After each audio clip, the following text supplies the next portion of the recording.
All right, so we polled our DK analysts to come up with the list of the top 5 biggest NFL draft steals of all time. Really not a shocker there to see Tom Brady at the top, because throughout history, we've seen players that had no business evolving into impact performers relative to their draft position. Joe Montana coming in at number 2. Hall of Famer Shannon Sharpe, Roger Staubach. Aaron Rodgers, 24th overall in the first round back in 2005. I'm sure he's a wee bit emotional after this past draft with the Packers. Our panel this morning talking NFL, DraftKings contributors, Pearce, Dietrich, DraftKings contributor, Geoff, Ulrich. What's up, guys? Who was the biggest steal of this year's draft, Geoff? I'm going to throw out a couple different names. We're mostly going to stick on the offensive side because we're a fantasy show, and that's what we're going to talk about. But I really do think Christian Watson of the Green Bay Packers is going to turn out to be one of the best wide receivers in this class. You look at him, just in terms of athletic traits, ability. The only reason Christian Watson didn't go in the first round is because he played in the FCS. But you look at him when he played there, he looked like the 22-year-old kid playing against 15-year-olds. That's how much he dominated. I think Christian Watson has a lot of Jordy Nelson traits, and now he's going to go to a situation playing with Aaron Rodgers right off the bat. George Karlaftis is another late-round first that I really like. I think the Chiefs got excellent value there. And then Sam Howell getting picked in the 5th. If this guy works out at all, and he's only playing behind Carson Wentz, a 5th-round draft pick, Sam Howell was projected as a top 15 pick at one point. I think Sam Howell, quarterback for the Washington Commanders right now, could end up as a big steal as well. Pearce, who are you looking at for your biggest steal? Well, Malik Willis wasn't ranked as a top 15 pick at some point. He was ranked as a top 15 or better pick basically every day leading up to the draft. So for Malik to drop all the way down to the 3rd round and end up on a pretty decent, I mean, it's Jeff's favorite team. I can't believe he's not hyping up Malik Willis here. He loves the Titans. That's a steal. Most teams are expecting to use a 1st-round draft. Now, maybe these quarterbacks really are much worse than we expected, or maybe it's just the matter of teams had other needs all throughout the first 2 rounds, so these quarterbacks just kept following, and Tennessee has a pretty solid team. Malik doesn't have to rush into a position to start at quarterback. I would like to see them get some help at the offensive line, which they didn't do. But I think Tennessee made off pretty well getting Willis in the 3rd round. Yeah, that could be some pretty good value for them, especially if they decide to move off Tannehill if he continues in a downward direction after the 2022 season. Hey, Pearce, who had the best draft overall? Which team? Most people alluding to what Geoff already said, it's these offensive weapons is typically what get rated really high, or the flashy defensive weapons. For me, if I'm going to grade out, I like the offensive line. I think if you build offensive line wise in the long run, you're going to have a better team. So I like what Seattle did. They got a top 10 lineman in Charles Cross. They got another lineman in the 3rd round that was projected to be a 2nd-round pick. So they solidified their offensive line. I know a lot of people question their choice to go after a running back early in the draft, considering they already have 2 running backs. But with Carson and Penny having injury issues, and also, I mean, running backs get injured in this league, and Pete Carroll likes to run with running back, so I'm not going to second-guess that. I do like what they did, though, with the offensive line.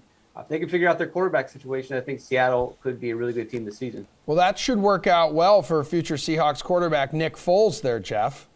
Yeah, hey, I'm telling you, man, Nick Foles' watch is on right now. He's a free agent. Seattle, I'm just saying.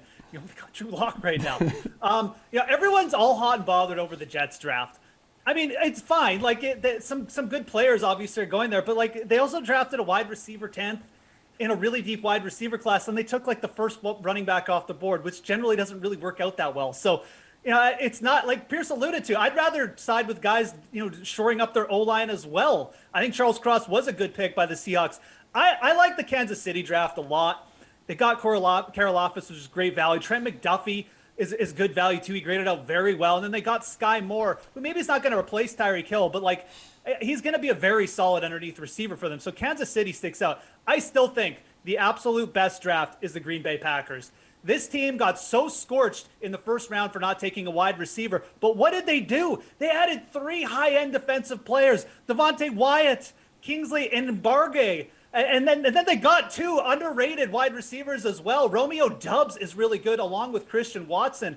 Their draft, to me, is the deepest. They addressed 3 different areas of need because they addressed the O-line a bit too. I think the Packers hit it out of the ballpark. If Watson develops, it's going to be a monster draft for the Packers. And shout out to the Colts as well, getting a couple good values with Alec Pierce and tight end Jelani Woods. You're going to want to watch Woods in like rookie drafts here. He could develop into a beast. Absolutely. Geoff, which team had the worst overall draft? We're hearing Patriots left and right. Do you agree with that?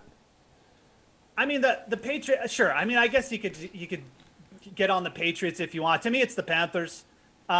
This team took an O-lineman, and that's fine. Like, with their 4th overall pick, but this was a deep O-line draft. Like, they could have traded back. They didn't have a 2nd-round pick. They could have traded back, taken Trevor Penning like mid-round, and then gotten more draft picks for it. And then what did they do with their 3rd rounder, Emerson? They wasted it on Matt Corral.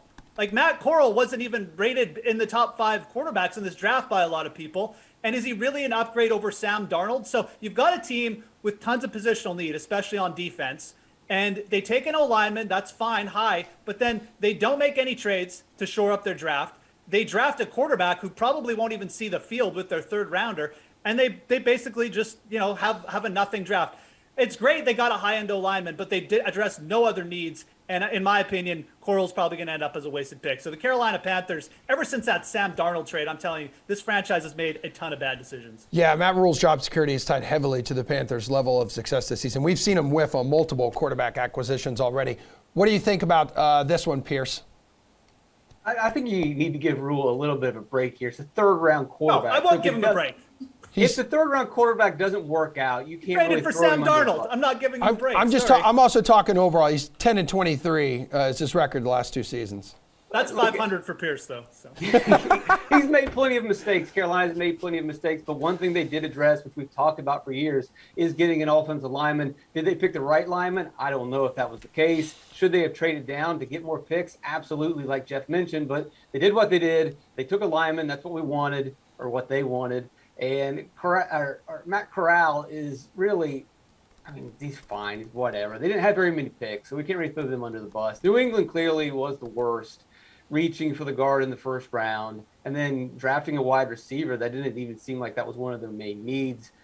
That's kind of the trendy thing. I also think the 49ers didn't really do much. They didn't have a bad draft, but the 49ers need to take a step forward if they're going to go to the Super Bowl, and they really didn't add anything. Yeah, they got an edge rusher, but it seems like every team in this draft added an edge rusher, so I'm not really going to boost them up right there. I really think they needed to work on their secondary. They didn't improve their secondary. I can't see this team taking the next steps to the Super Bowl.